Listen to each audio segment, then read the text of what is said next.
अगर आप खाना खाने के बाद भारीपन महसूस करते हैं, पेट में गैस बन जाती है, बार-बार डकार आती है, सीने में जलन होती है या सुबह भूख ही नहीं लगती, तो यकीन करें मसला सिर्फ गैस नहीं बल्कि आपका मैदा अंदर से कमज़ोर हो चुका है।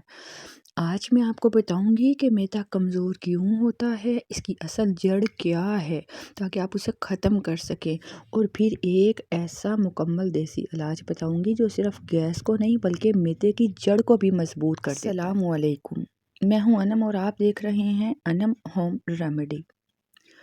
मैदा जो होता है ना, वो हमारे जिस्म का वो उज़ू है, वो हिस्सा है जहाँ खाना जाकर टूटता है जब हम खाना खाते हैं। तो मैदे के अंदर एक डाइजेस्टिव जूस जो कुदरती तेज़ाब बनते हैं ना, ये ही खाने को हज़म करते हैं।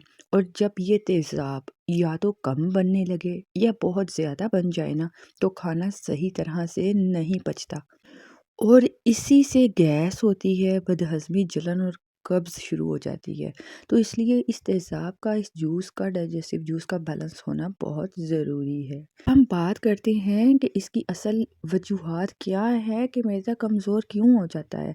ऐसा क्यों होता है कि या तो तेज़ाब कम हो जाता है या ज़्यादा होता है।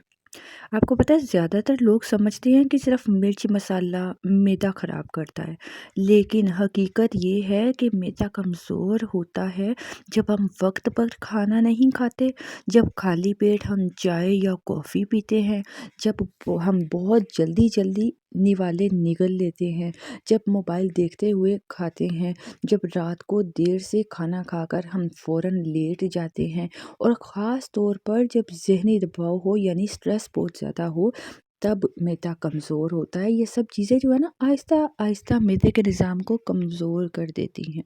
इसलिए जब भी खाना खाएं, तवज्जो से बैठ के चबा चबा कर आहिस्ता आहिस्ता खाएं।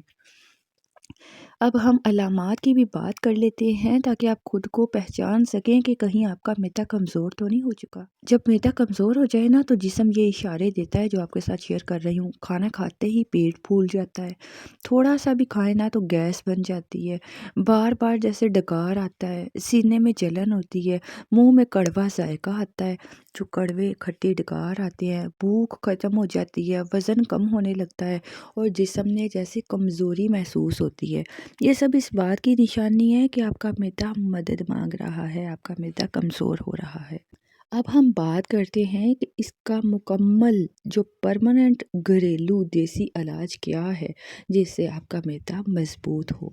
तो इसके लिए ज़बरदस्त आपको पाउडर बताऊंगी जो आप घर में बना सकते हैं, जिससे इंशाल्लाह आपको बहुत फ़ायदा होगा। ये ऐसा पाउडर है जो मैदे के तेज़ाब को भी बैलेंस करेगा, ये गैस को भी ख़त्म करेगा, ये खाने को सही तरह से हज़म भी करवाता है। तो इन अज्जा को समात फरमाइए। इसके लिए आपको चाहिए अजवाइन। अजवाइन जो है ना, ये मैदे में जमी हुई जितनी भी गैस है उसको तोड़ती है और हाजमे को भी तेज़ करती है।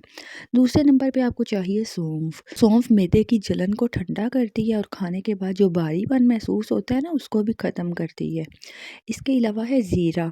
ज़ीरा जो है ना, ये मैदे के अंदर हाजमे का जो सारा निज़ाम है उसको बेहतर बनाता है और आपका हाजमा अच्छा हो जाता है।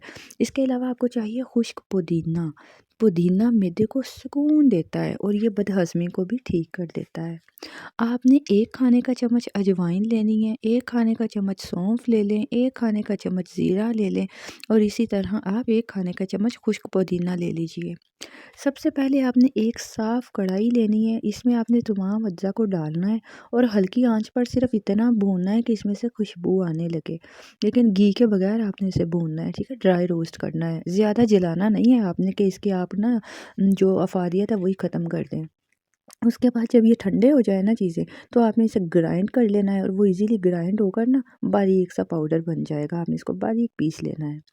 अब आपने इस पाउडर को ना शीशे के जार में महफूज करना है ताकि इसमें नमी ना आए, और उसको आपने खाना खाने के बाद आधा चम्मच इस पाउडर को नीम गर्म पानी के साथ लेना है और दिन में आप इसे 2 बार इस्तेमाल कर सकते हैं। ये जो नुस्खा है ना, ये जो ज़बरदस्त रेमेडी आपको बताई है, ये कम से कम 21 दिन इस्तेमाल करें, इससे आपको बहुत अच्छा रिज़ल्ट मिलेगा। अब हम बात करते हैं गैस और जलन को फ़ौरी ख़त्म करने वाला टोटका क्या है। جب کبھی بہت زیادہ گیس یا جلن ہو جائے نا تو آدھا چمچ اجوائن آپ 1 چٹکی کالا نمک کے ساتھ منہ میں ڈال کر اچھی طرح چبا لیا کریں، ٹھیک ہے؟ اس سے فوراً گیس ٹھیک ہو جائے گی۔ اب کن چیزوں سے آپ کو پرہیز کرنا ہے وہ بھی آپ کو پتہ ہونا چاہیے۔ اگر آپ چاہتے ہیں کہ یہ نسخہ صحیح سے کام کرے نا تو خالی پیٹ چائے نہیں پینی، کولڈ ڈرنکس چھوڑ دیجیے، تلی ہوئی چیزیں کم کر دیں اور رات کو دیر سے آپ نے کھانا کھانے کی عادت بھی ختم کرنی ہے۔ اور یہ جو علاج ہے یہ خاص ان لوگوں کے لیے ہے جو گیس کے پرانے مریض ہیں، جنہیں بدہضمی رہتی ہے، جنہیں سینے کی جلن ہوتی ہے، جن کا معدہ کمزور ہے، یا جو PCOS تھائرائڈ والے مریض ہیں نا وہ بھی اس کا استعمال کر سکتے ہیں۔ اگر آپ واقعی چاہتے ہیں کہ آپ کا معدہ قدرتی طریقے سے مضبوط ہو جائے نا تو اس ویڈیو کو لائک کریں، انم ہوم ریمیڈی چینل کو سبسکرائب کریں تاکہ آپ ایسی مزید ویڈیوز اور حاصل کر سکیں۔ لیکن یاد رکھیے جو پریگننٹ وومن ہے یا جو السر کے مریض ہیں وہ اس کا استعمال زیادہ نہ کریں، کم مقدار میں استعمال کریں، اور پریگننٹ وومن تو بالکل بھی استعمال نہ کریں۔